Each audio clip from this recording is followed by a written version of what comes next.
Hi, Fred. My name is Josh Shell, host of the Let's Start a Cult podcast. The only podcaster who starts every episode with a meta intro because he's slowly running out of ways to introduce the podcast. Now, with that terribly sad intro out of the way, let me introduce to you my guests this episode. It's John and Patrick again. You know them. Dumbfound Dead, incredibly funny, like a fifth of the guests I've had on this at this point. Welcome to the show, guys. How's it going? Yeah, good to talk to you again after a few minutes. It's been so long. So long. You're breaking the illusion. It's been 2 weeks for everyone else. Oh my gosh. Now, can either of you sum up what we talked about last episode? This is a test, and if you fail, you don't get into art school. Well, that's a spoiler. That's one of the things we talked about. One contributing factor to World War II. And the other, True. Yeah, and the other is the terrible friend August and his sad ass viola, which we just learned is a giant violin, not a sad little tiny violin. Yeah, I've pictured the thing Mr. Krabs has in those memes. That's what I was playing in my head. That's exactly what was playing in my head. What else? He had a really traumatic childhood. His father was kind of a not great, not in a a great sense. father figure. True. Yeah, not a great father figure. And he lost his mom. The only person he loved. Lost the only person he loved. Damn. Bonus points for Patrick. I was gonna say that, and then he fucking stole my thunder like always. Too slow. He's your August. Hey, you gotta be quicker than that. Fucking August. Patrick's your August. He is. So when I end up taking over the world, you better say like, yeah, I saw that shit coming. Yeah, I will, bro. He's starting in the Philippines. I'm gonna I'm message Josh and be like, I knew it. Our savior's gone rogue. You're just sitting there with your. I'm trying to think of a worse version of, like, you're playing your ukulele.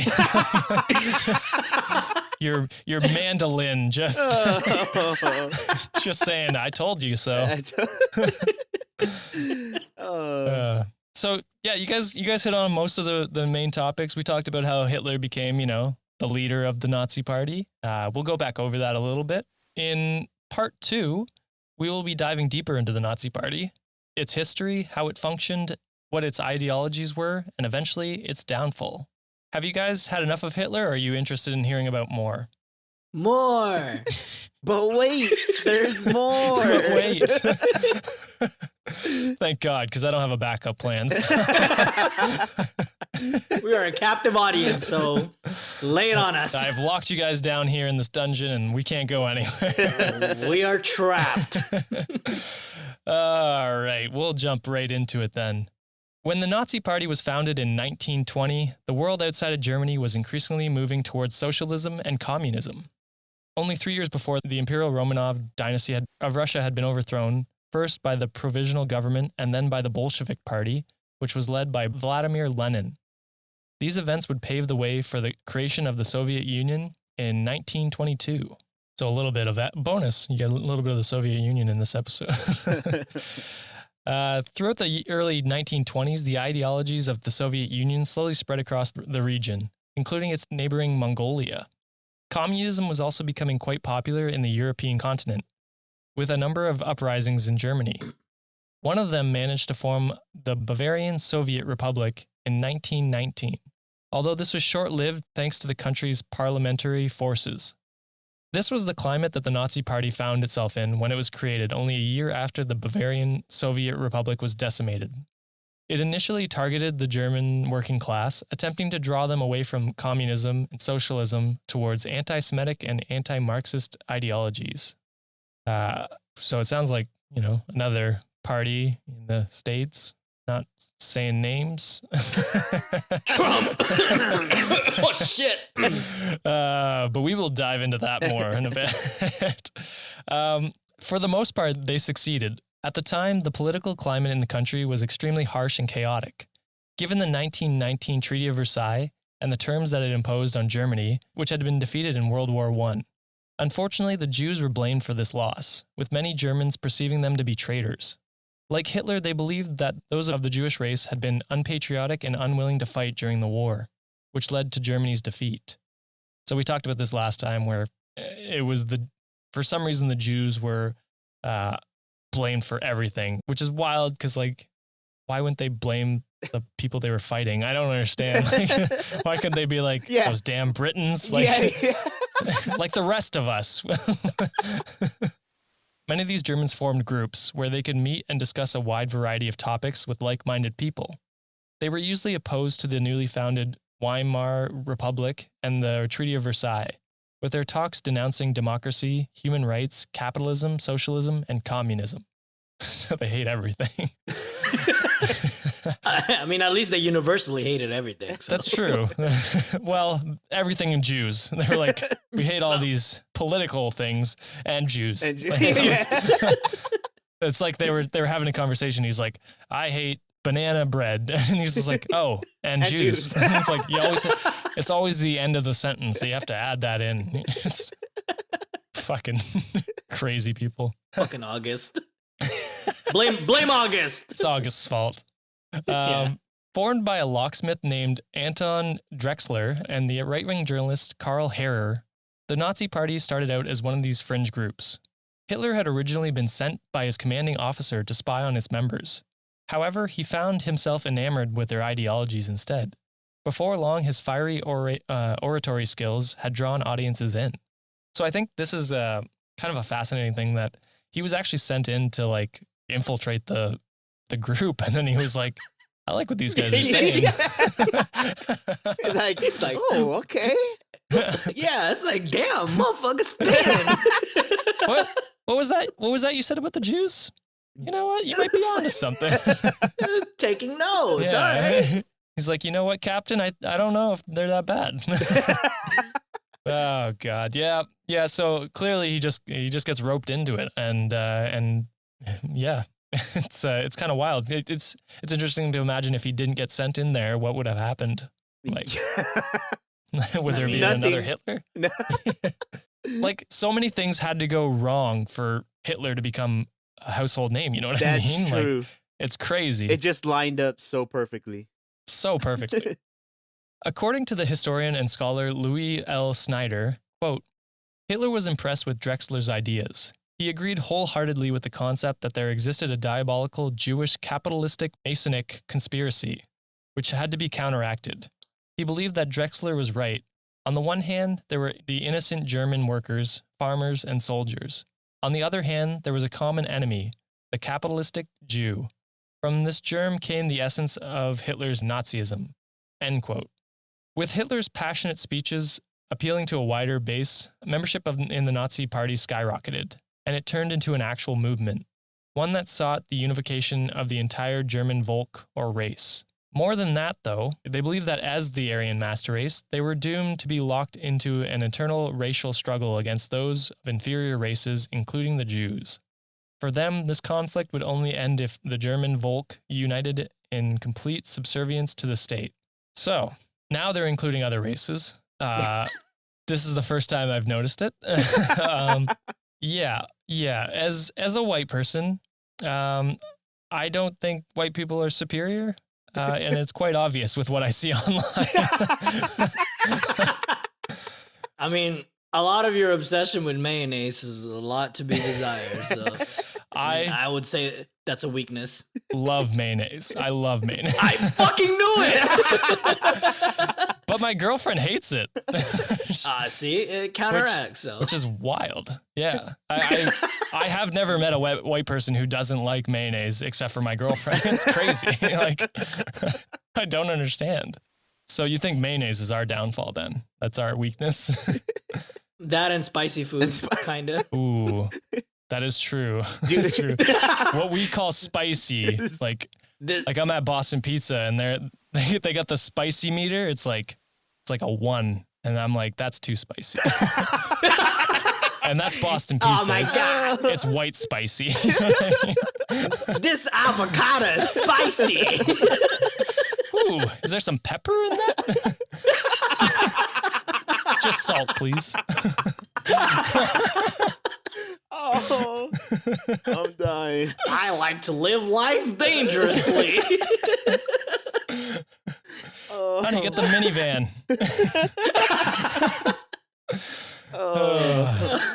Shit. That's funny. It's always fun making fun of white people. I'm just saying. That's true. That's true. I think it's the only race you can make fun of. And Yes. everyone's like, yeah, that's okay. Because the rest of us have a designated month celebrating us, so you guys don't. That's true. I think there would be questions if we started celebrating ourselves. It's like how November is Men's Month, or there's Men's Day in November, but we brand the whole month as like, oh, it's for prostate. Like we have to brand it that way. We can't brand it as men because it wouldn't go over well. Yeah, exactly. Which is fair. But we say prostate, well, let this month of November be rebranded as a reminder to get your ass checked. To get fingers. To get fingers up your ass. Yeah. No lube, just mayonnaise. Don't forget to tip your doctor.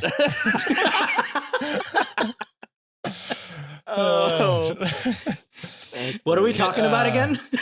I don't know. I'm curious though. When is your month? I actually don't know when Asian. Is it Asian month or what do we go by? It's like Asian Pacific Islander. I think we're all. I don't even know. Bottled up together. It's like we're bottled up together. How do you feel about that? I don't know. We got fucked by Spain so many times that it doesn't even matter anymore. Yeah, are we even Asian anymore? Yeah, we're even Asian. I think we're more Spanish. Oh God. Yeah. That's way worse. I always think about, we don't even have how the Philippines is like, we're not really Asian. Like when people think of Asian, it's like, like Chinese, Koreans, Japanese, Chinese, yeah. Right. And then like Filipinos, we're just like, I don't know, the Mexico of Asia, like, what I guess. are we? Yeah, Mexico. Yeah, exactly. We're the Mexico of Asia. No. It's like it's crazy. It's like you're brown enough to like be Asian, but I mean like Indians, like people forget that Indians are Asians. Right. And it's like that's true. We just get lumped in. Like what Filipinos what is with that? Can we talk about that? We all just forget that Indians are just they're Asian. They're straight up Asian, but they get their own class. They're they get Indian. That's Indian. Not exactly. And it's fuck? like we're like the same thing in the Philippines. It's just like not in a larger scale like India, but yeah. Well, I mean, you're not like 1.5 billion people, but yeah. I mean that's true. But it's just like they're Filipinos. What is that? What continent? What continent is that a part of? I mean, if they're not in Crazy Rich Asian, they don't exist. Oh man, that got off topic wildly fast. We are great at that. That's all we got is banter. So.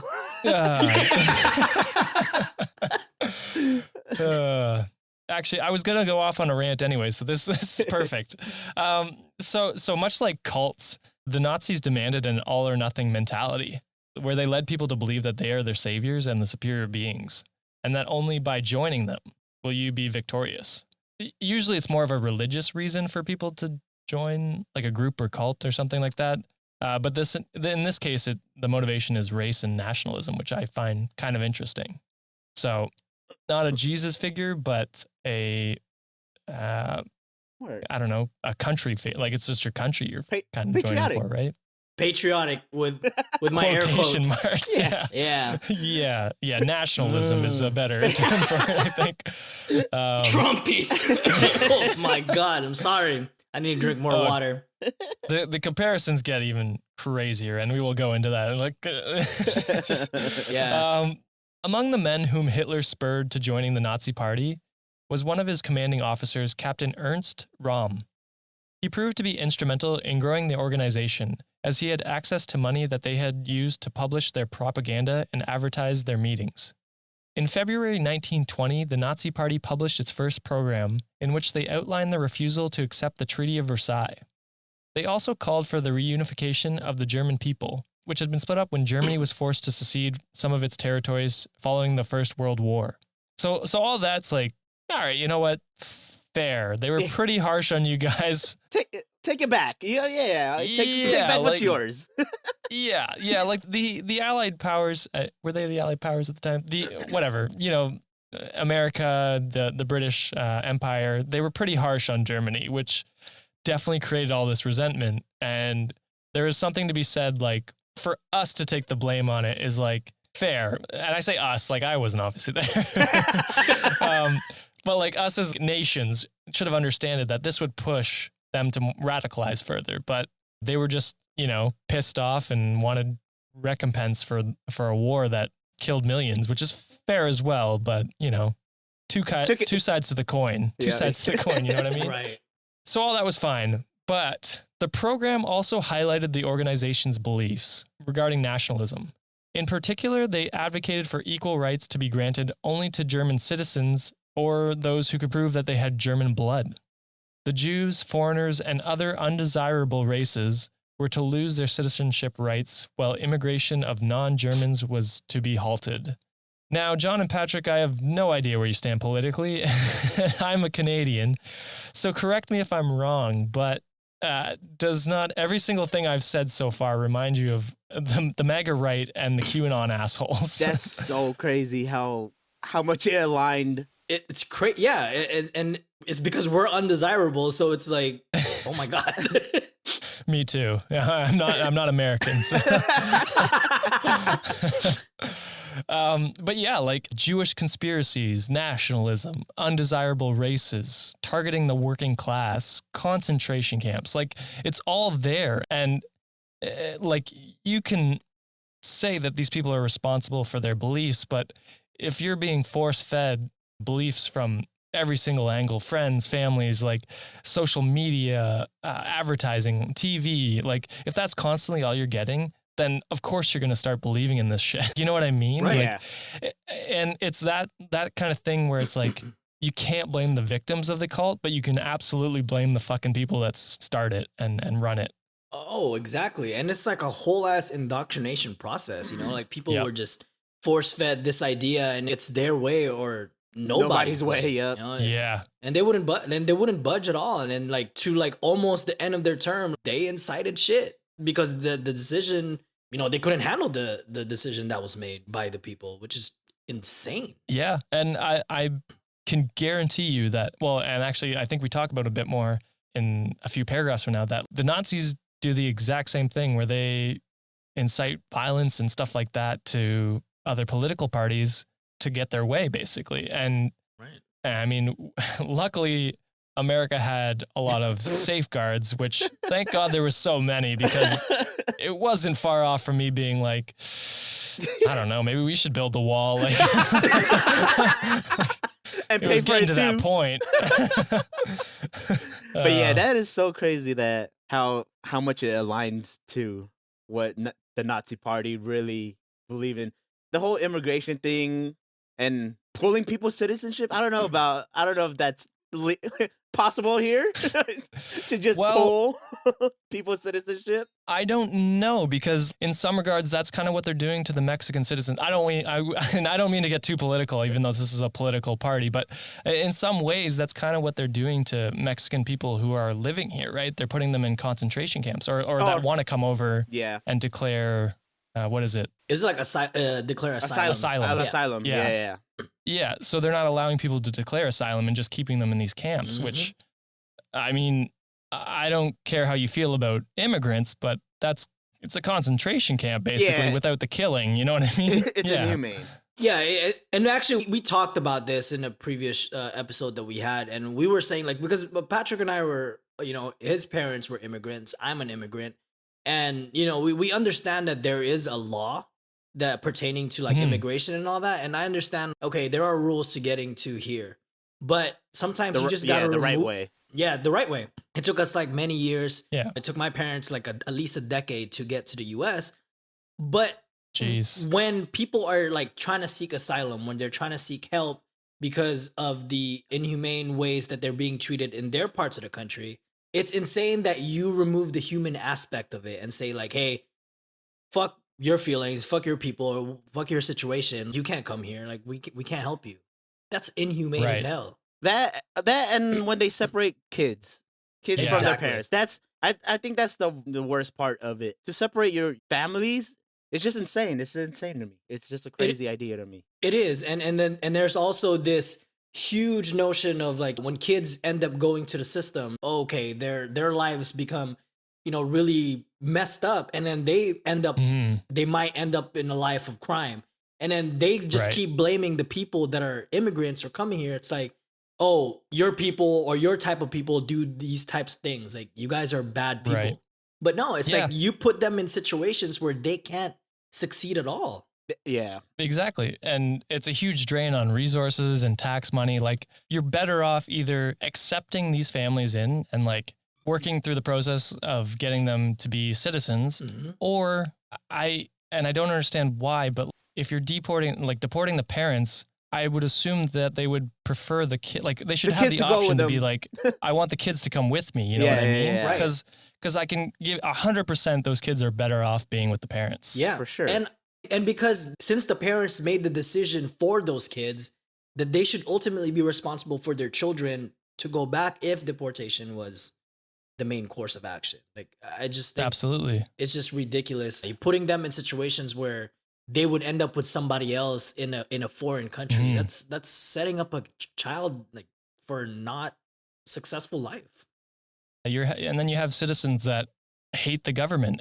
Oh my God, I can't even. Yeah, because I lived in the Philippines, and I know or John's lived in the Philippines too. It's corrupt. It's if you don't got money out there, you're probably not gonna make it. You're not gonna make it Yeah. very far. And when people say, "Oh, fuck the government," blah blah blah, it's like, bro, they're giving you unemployment. They're giving you aid. They're giving you so much things. If you go to the Philippines, bro, you got nothing. You gotta go collect bottles and sell that to eat for the next meal, And I don't know, it's just crazy. And I find America, and we're getting way off, but that's okay. I enjoy this topic, but I find America's kind of in this weird middle ground of you guys have some government support systems, but for the most part, it's very capitalistic and you're on your own. You know what I mean? Yeah. Canada isn't perfect, and I always preface that because we do have our issues. Don't get me wrong, but we have a lot of social things that allow us to keep our heads above water, like the stimulus checks and stuff like that. And there's tons of European countries that were paying people's salaries in full for the whole pandemic, and those things just make life a lot easier, and you don't have to worry about being homeless, or you don't have to worry about going to school sometime. Like, you know what I mean? It's those things that where in some cases the US is definitely way better than, like you said, the Philippines in some regards. Yeah, but for sure. compared to some other countries who have accepted socialism, which I'm not pushing socialism entirely, but socialist services, you know what I mean? They're a little bit behind in some regards. Yeah. Oh, no, I feel it for sure. Absolutely. And, we shit on the U.S. a lot, but I loved it enough for me to sign my life away at some point of my life. Yeah. But you're right. There's some things in the U.S. that's lacking. There's a lot of people who, and this is going off a complete tangent, but there's a lot of people We're already way off. who supports pro-life. And it's like, the abortion shouldn't be allowed, yada, yada. But then after the child the child has been birthed, then what? They stopped caring about that life afterwards. Like there's no fuck you. I don't want to pay taxes. Like I don't want to pay for taxes. Exactly. I don't. Oh, you're getting welfare? Yeah, and they shit. People are like, oh wow, you're getting welfare, blah blah blah.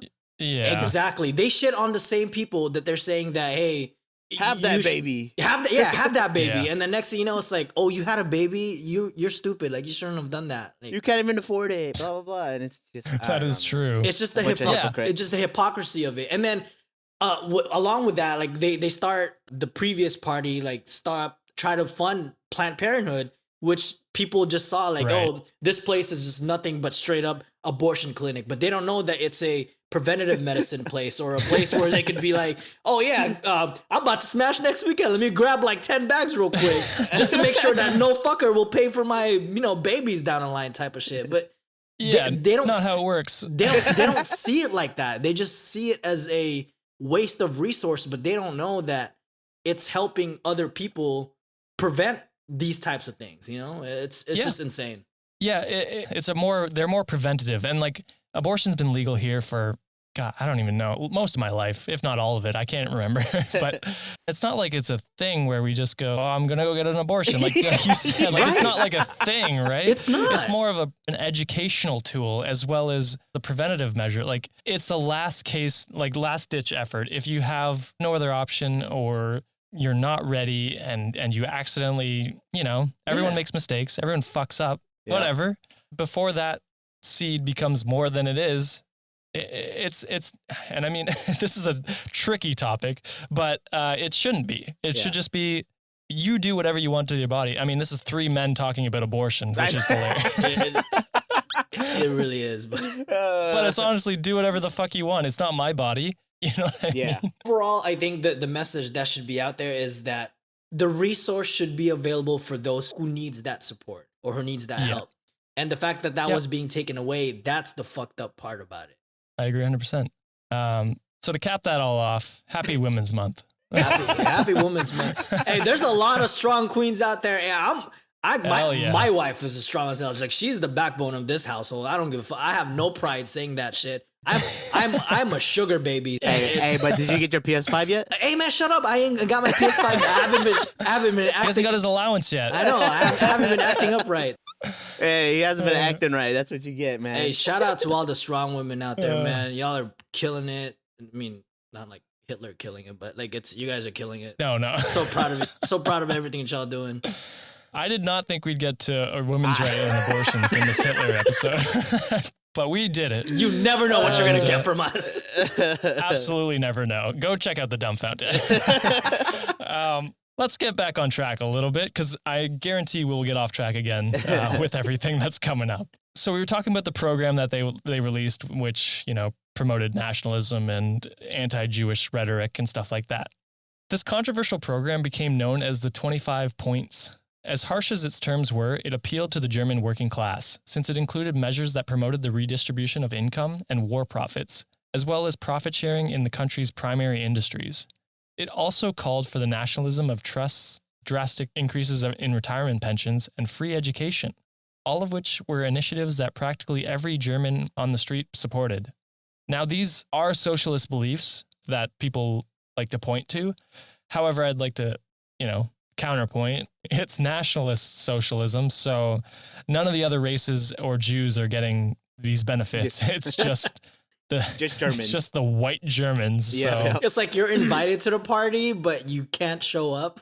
Yeah. It's like you're it's like the neighbor kids having a party and you just have to watch from your window. From the outside. Yeah, but you can't pick the song or you can't dance either, okay? So just be there. You're actually the caterer, and then they give you a plate. Are you gonna So socialism, but not quite socialism, if you know what I mean. Within their ranks, the Nazi Party sought to reflect the terms that they had made in the program. Aside from excluding membership to only those who could prove that they were pure Aryan descent, they also forbade party members to marry or engage in sexual relations with Jews. In April of 1920, the organization, which at the time was still going by the original name of the German Workers' Party, officially redefined itself as the Nationalist Socialist German Workers' Party, which we talked about last episode. We got that rebrand going. A+ for marketing. Other important changes also took place, with Hitler becoming chairman and the journalist Karl Harrer becoming the honorary role of Reich chairman. The following few months, which is, I think that I just thought of The Office, where it was Dwight being like... Oh, the assistant to the assistant general manager? Assistant to the regional manager. Assistant to the regional manager. So he was the assistant to the regional manager of Hitler. Yeah. The following few months saw the Nazi Party increasingly becoming popular, with Hitler's speeches attracting droves of people and members. He was able to arouse intense emotions of anger and hate in these crowds, which often led to horrifying acts of violence. Because of this, Hitler was sentenced to... So this is like Trump inciting the riots on... I was just thinking that right now. I was like, wow. And the crazy part is, this fucker didn't get in trouble for it, which is, at least Hitler did. Shit. Yeah, because I was just about to say, Hitler was sentenced to 3 months in prison in September of 1921. So it is kind of crazy that we've kind of, in some ways, you guys are handling it worse than Germany. I'm scared. That says a lot about us. Yeah. Well, not all of you, I guess. Oh, yeah. Half. So he was sentenced after found participating in a mob that assaulted a rival politician. Upon his release, he and his former commanding officer, Captain Rom, formed a private army that they called the name I refuse to pronounce, or the Storm Section, which also became known as the SA. So the SA, which we talked about last episode. So they're like stormtroopers? This is the way. Essentially. And Hitler was Darth Vader? Bro, it's all making sense. Oh my God. Who's Palpatine? Isn't it like... Oh, damn. Who is Palpatine? Is Probably Lenin. I don't know, August. but Oh yeah, August is Palpatine. Oh shit. yeah, isn't Darth Vader in German like Dark Father or something like that? Maybe. I think Darth Vader translates to Dark Father. Is this a number? That's kind of interesting. Is this number 3 for his theory? Yeah, what else does it say about Yeah, I thought Star Wars was loosely based off of, if not, like, it was political parties. Yeah, I wasn't sure if it was America or if it was World War I or World War II. I couldn't actually, I don't know that part, but I could be spewing. That could be my first conspiracy of the there night. You go. Well, I got dibs being Jar Jar Binks. Perfect. You will be largely hated by the community. Yes, I won't be hating. So the SA was made up of former members of the German right-wing Freikorps and was led by a former Air Force pilot named Hermann Göring, and was responsible for protecting Hitler from attacks by his enemies and detractors. They were also instructed to wreak havoc upon meetings and rallies held by the Nazi Party's political opponents, which often end up in violence. But the right-wing government of Bavaria turned a blind eye to the violence that the Nazi Party displayed, mainly because their hostilities were always directed towards socialists and communists. So again, disproving the theory that they were socialists. The national government in Berlin was a different story, though. As news of the Nazi Party spread outside of Bavaria, they enacted a decree called the Law for Protection of the Republic. But this didn't faze Hitler, who proceeded to organize a rally which more than 40,000 people attended. During this meeting, he called for the overthrow of the national government, as well as the execution of its leaders. Yeah. This is getting good. Yeah. And when they stormed the Capitol building, they were trying to kill people, weren't they? Yes. Or was that just theorized? I mean, they were trying to fuck up Mike Pence, I heard. I could have sworn... Yeah, right? Talk about cannibalism of your own party. Like, I don't understand. Right? I could have sworn AOC came out and said that someone wanted her dead. Oh, I forgot who yeah, it was. but she's a socialist, Patrick. You can't believe her. Right? It was Cancun Ted, all right? Oh, it was Ted. It was Yeah. Ted Cruz. Cancun Ted. Fucking, that's Zodiac Killer, man. The Zodiac Yeah. Killer. Oh, I want to talk about Cancun Ted because you're from Texas, but I feel we'll go off on a whole other tangent. So. Fuck that guy.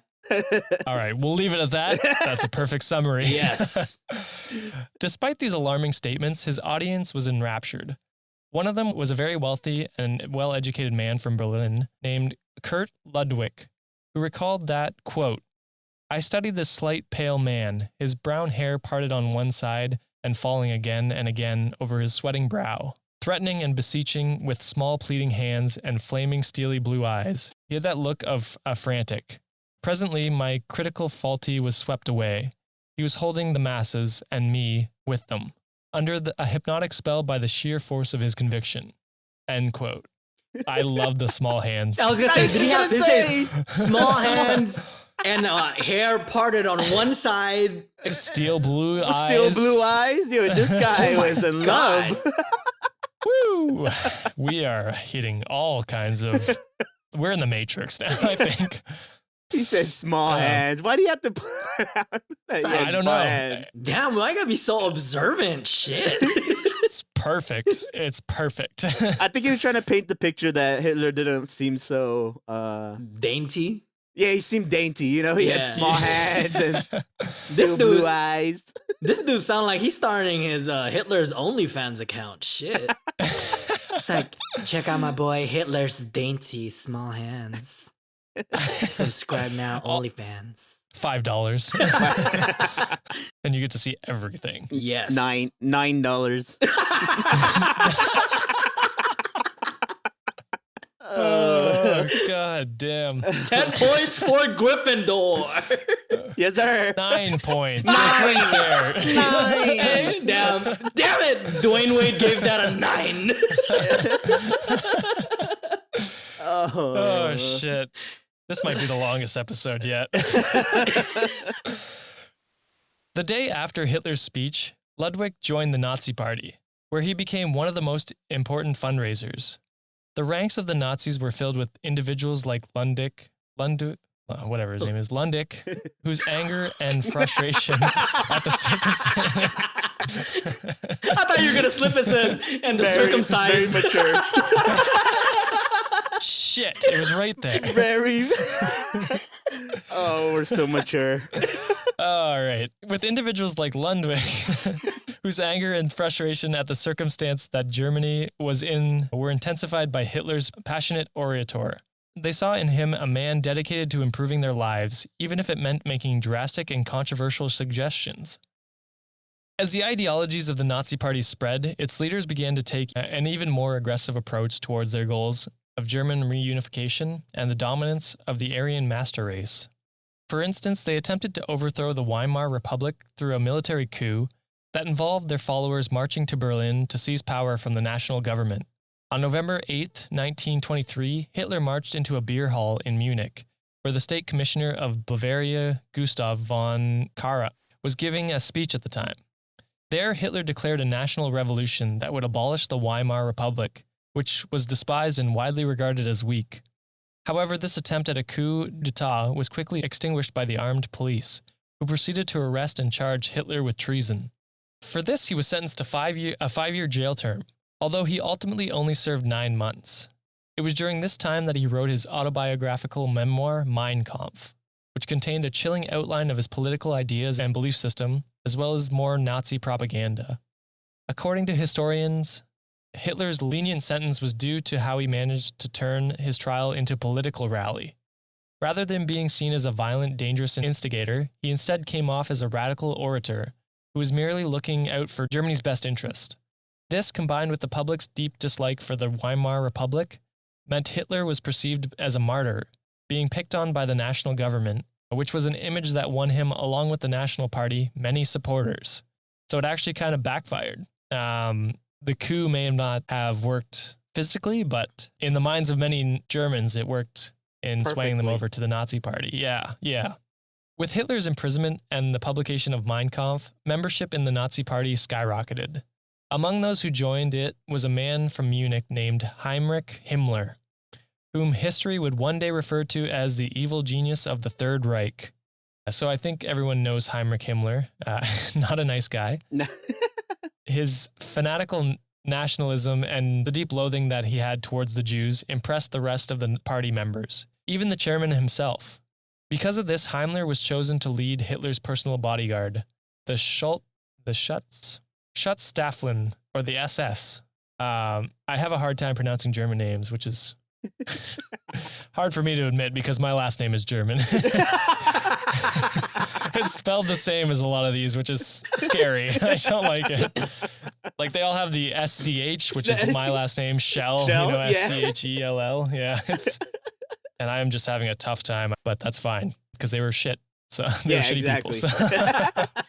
But Hitler's ideologies and his passionate oratory weren't the only things that drew people into the Nazi Party. At the time, the economy of Germany was in shambles, with many forced to live in impoverished conditions. This was exacerbated by the Wall Street crash in October 1929, which saw the United States recalling loans made by European countries in a bid to sustain its own people. Unfortunately, Germany had been relying on investments from the United States to stabilize its economy. When this flow of money dried up, it caused millions of Germans to lose their jobs overnight, which threw the majority of the population further into poverty. Fucking Wall Street.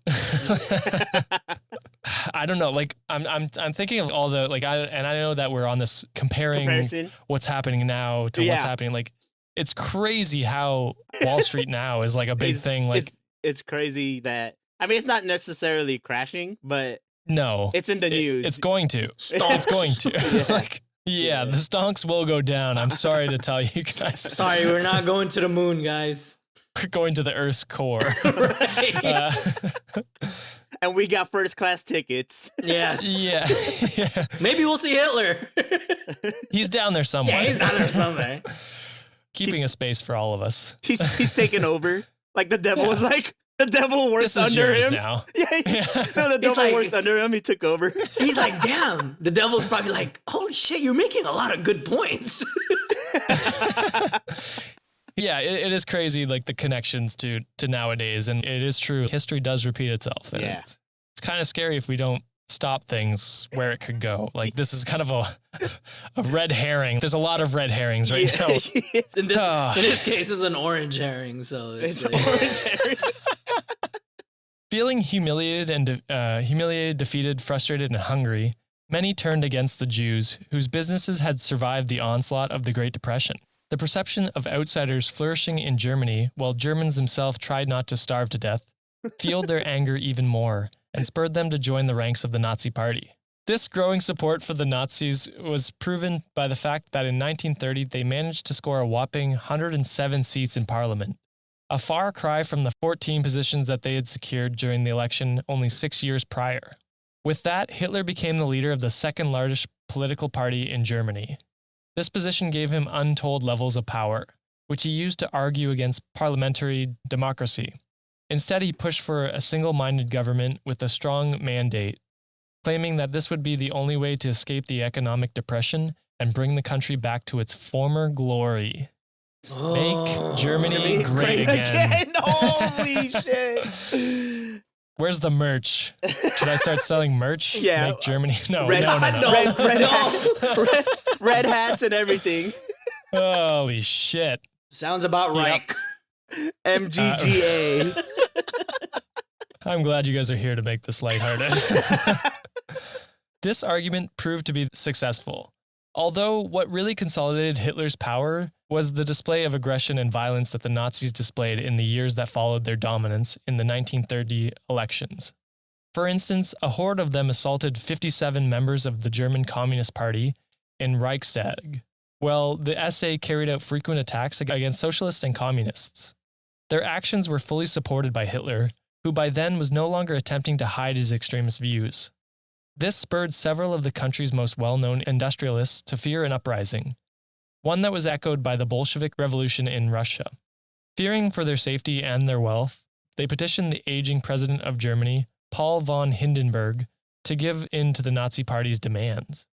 Despite his reluctance, von Hindenburg granted their request, and in 1933, Hitler became the Chancellor of Germany.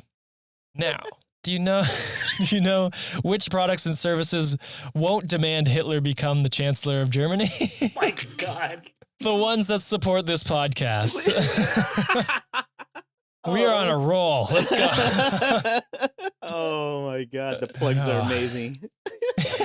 What a segue. Yeah, they only get better and better, or worse and worse, depending on how you look at it. Yeah, I guess if you're the sponsors, worse and worse. Well, the sponsors probably be like, Josh, this is your last chancellor for this to make this right. Can we get a better plug, please? They're like, we know you were advocating us to not make Hitler the chancellor, but, you know, it's still association. Yeah. Did I just hear you say make Germany great again? That's like, that is and talk about merch. That's super sus. Oh, man. Yeah, like, we're glad you didn't put us in the abortion discussion, but yeah, someday we'll get there. We'll get there with a good plug. You gotta make an August merch, though. That would be dope. Now you got Fred and August. Yeah. I love that. Yeah. That's funny. Okay. I don't have Fred merch yet. So oh, see? Yeah. How come it with Fred and have Fred hanging out with August playing the viola. Maybe we'll make a shirt called The Viola, the shittiest instrument. Or just say like the instrument that started the war. The instrument that started World War II, and it's just a picture of a violin. Yeah, and then the instrument of war. What the fuck? What is your shirt about? The posters make itself. I love it. Hey, this is starting to sound like propaganda that we're throwing out, though. Like, maybe posters is not the best idea. Yeah, maybe we'll start with like a nice tote bag and work our way to posters. Totes are good. White people love tote bags. They do. They throw everything in that shit. Exactly. Today's episode is presented by SkinStore. For over 20 years, the SkinStore has been the #1 destination for premium skincare, hair care, and beauty products. With over 8,000 different products from 300 different brands, the SkinStore has you covered for all your hair, cosmetic, supplements, and of course, skincare needs. Find your favorite brands like Ulta MD, New Face, Olaplex, and more all in one place with gifts with every purchase. Right now, the SkinStore is offering our listeners 20% off your next purchase by using the code POD. That's code POD for 20% off your next purchase at skinstore.com/pod.list. SkinStore. Have the confidence to tackle the day ahead. Exclusions apply.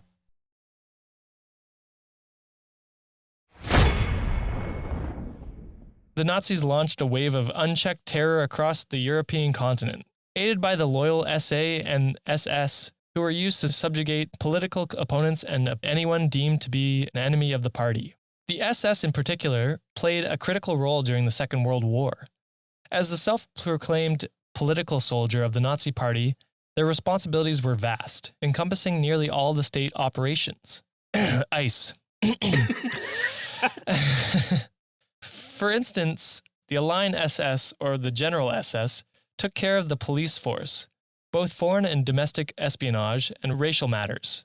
It was this division that oversaw the Gestapo, Germany's feared secret police who were tasked with rounding up Jews, and those that the Nazis deemed to be undesirable or inferior to them.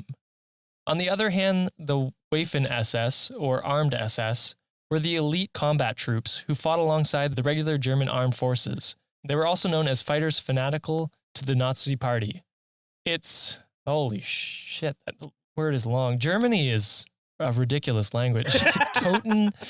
Toten Cope Fiver Band. That's all one word. I don't know how to pronounce it. If you know how to pronounce it, let me know. Tote bag. It's Tote Bag Subdivision or the Death's Hands Battalion. Jesus. We're also the ones administering Germany's massive network of concentration camps, where they carried out a systematic genocide of the Jewish race. This particular group included men like Rudolf Höss, the longest-serving commandant of the Auschwitz concentration and extermination camps.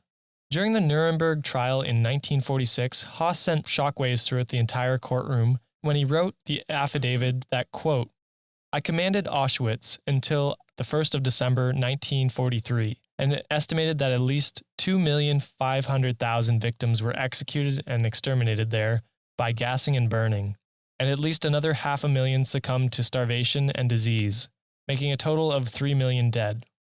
This figure represents about 70% or 80% of all persons sent to Auschwitz as prisoners, the remaining having been selected and used for slave labor in the concentration camp industry.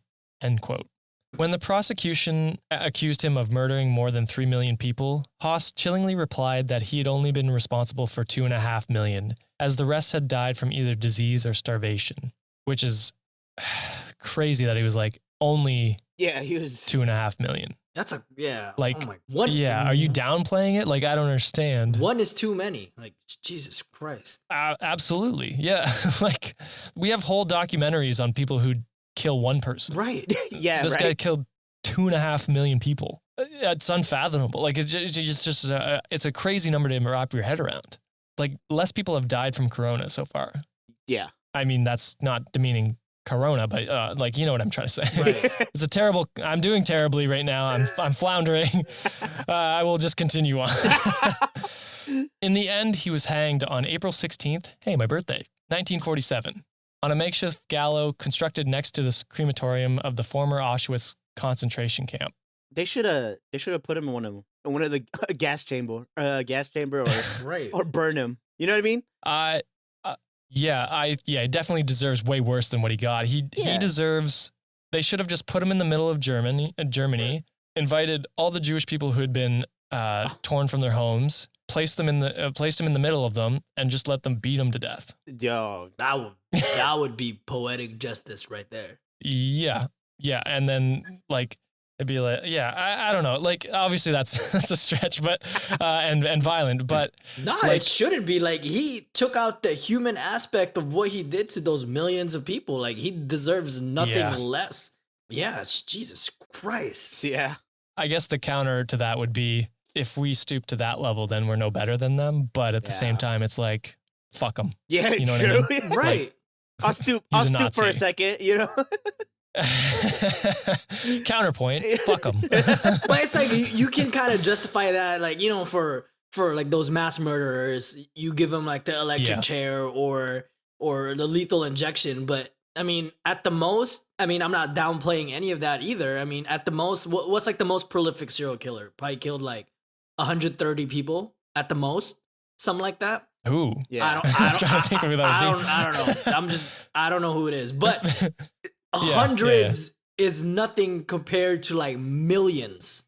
Right. That is just nuts. And I mean, as you said before, one is too many. Like, more like it's too many. And it's crazy that it got to that level. But the contempt and hatred and brainwashing took it to that place, which is, again, and I keep hammering this point home, something that we should be checked in social media and current political landscapes. Otherwise, it might end up happening. And it is happening in China right now, which I have completely glossed over. And yeah, like those are actual concentration camps. It's like, how the fuck do we get back around to this? How do we let it happen again? Right. Yeah. Yeah. And why is nothing happening about that? That's another topic though. Maybe we'll do a whole dictatorship of China someday, and it'll never be allowed in China. The SS and the Nazi Party in general were filled with men like Haas, who was so entrenched in their ideologies that the death of millions of innocent people were callously written off as necessary to achieve their goals. In their quest for a unification of Germany and a dominant Aryan race, they wiped off generations of families and almost exterminated an entire race. And unfortunately, the defeat of the Axis powers in World War II, suicide of Adolf Hitler, and the Nuremberg trials weren't enough to completely eradicate the ideas that the Nazis espoused. These remain alive and well today, causing horrifying acts of aggression, discrimination, violence, and even terrorism across the world.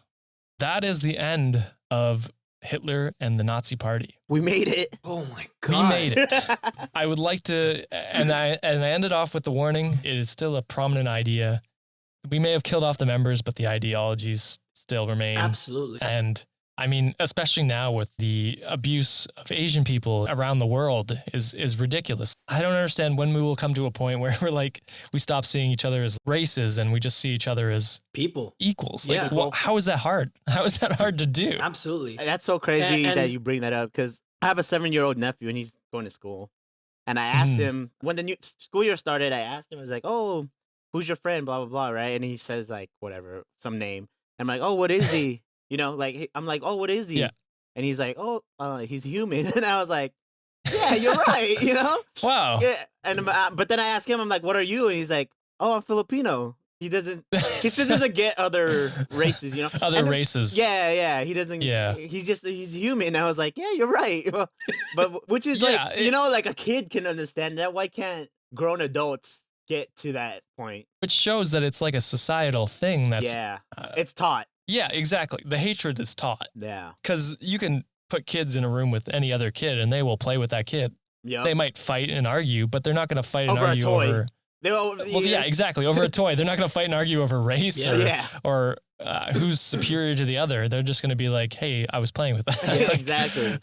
We should take that from kids, I think. Right, for sure. Nothing else. They're idiots otherwise. But little brats. But I think there's also more into it than you know, like just acknowledging the fact that people are kind of idiotic when it comes to seeing color or seeing all that. But I think in a larger scheme of things, and I think a social economic reform is necessary as well, because you're right. Some people might look down on others because of their status in life. Like, hey, You're middle class. Meanwhile, I'm a broker for like Wall Street.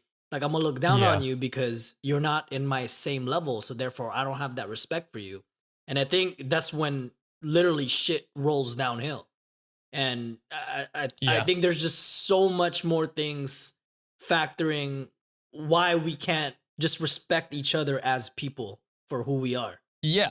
And I like how you bring up class, because I think if we were to look at how we're divided, like race should be one of the last things on the list. It should be bottom of the list. Like we're just people, but the middle class and the lower class should definitely be in unison and agree. Like fuck the elite, like the upper class, like the 1%. Yeah.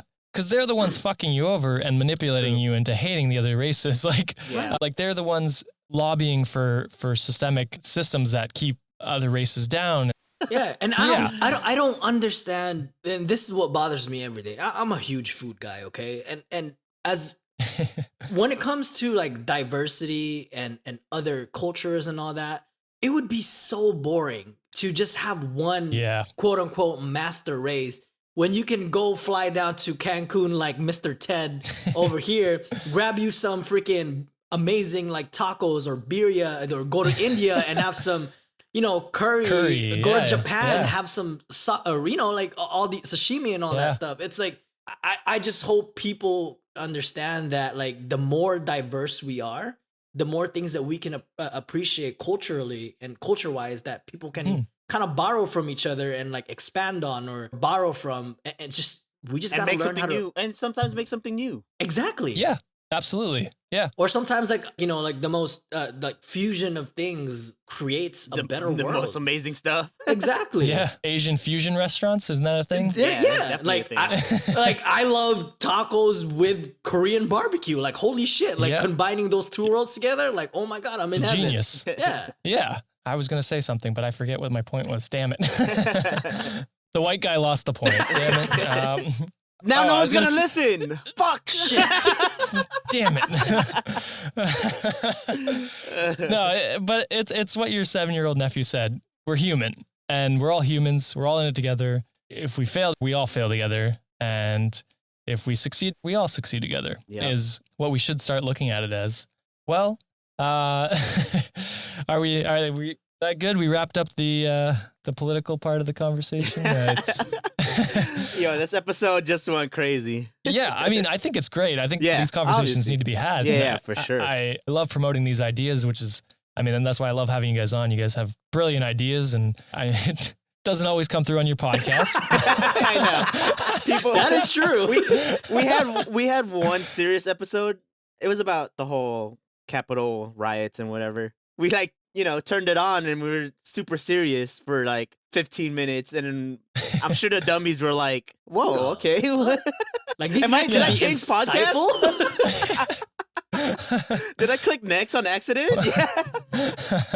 No, I think you guys have great points of view, and I'm glad I could get you on this episode to promote some of those. And I hope, even if you are right winger listening to this going like those dumb socialists or whatever you're trying to think of us, I hope you take at least a few of the ideas and at least consider some of the ideas we promoted. I know this is at the very end and you probably haven't gotten to this part, but if you have, good for you. And I appreciate you at least hearing out the other side. Not even the other side. I think just the human side. Exactly. Like, nothing to do with policy. Just care about other humans, and hopefully they'll care about you. Now, to wrap that up, before we end the show today, I have a new segment that I don't know if you guys are aware of, because it started up in the new year. I think I know this segment. You listened? Yep. After each cult, we do something called cult critique. Basically, my guests and I take a look at the cult we just discussed and give it a rating out of 5 stars, as if you were rating something on Yelp. And we give comments on why we gave that rating. So it's completely arbitrary. You can give it a 5-star and say shit cult, never go again, or you can give it a 0 star and be like shit cult, never going there again. Whatever happens to be your way of rating it. That's why the comments there, I felt the star system was just too arbitrary. So are you guys ready to rate the Nazi party as well as Hitler? I guess he's thrown in there. You want to go first? Nah, you can go first. I just want to see which way you're going. I just gotta give it a 1 star. This cult, huge. It's no good. Copycat of what I did. I don't know how to copy his voice. Obviously, I did it better. Part. Yeah. My people have done it more bigly than Hitler. 1 star. And I didn't go to jail for it. Oh, yeah. And I didn't go to jail for it. Shit, I should have went first. Fuck. Yeah, damn. How you going to follow that one up? I can't. Do a Hillary Clinton impression. Yeah, I can't. I did not sleep. That's Bill, fool. Oh, you want Hillary? I just heard Clinton. What is it? It's a Women's History Month and you pick Bill? Cancel Patrick. Cancel Patrick. It's me and John on the Dumbfound Dead podcast. Hey, you can't get canceled if you're not big enough. True enough. True enough. We got like 3 fans. Well, obviously, I'm gonna give it a 0. This like cult wise is a 5. Like if you were into cults and you were thinking of joining a cult, this was like, yo, it was a movement. But yeah, you know what I mean. But for me, it's gonna be a 0. It's just one of the worst cults, quote and unquote. I guess political party, but quote unquote cults. Yeah, yeah, one of the worst ones out there, and just crazy. Yeah, and I don't know where I go from here because I've kind of peaked with the Nazi party, but but yeah, definitely hard to give the Nazis a 5-star review. Yeah, I can understand that. Well, I appreciate you guys coming on again. I mean, definitely, those 2 weeks, hard 2 weeks we put in before coming back on this podcast. Oh yeah, of course, man. I know we did this last time, but tell the Freds where they can listen to the Dumbfound Dead podcast. You want to, Patrick? You do it this time. Oh shit! Put me on the spot. You guys can find us on any platform. Just search up the Dumbfound Dead pod.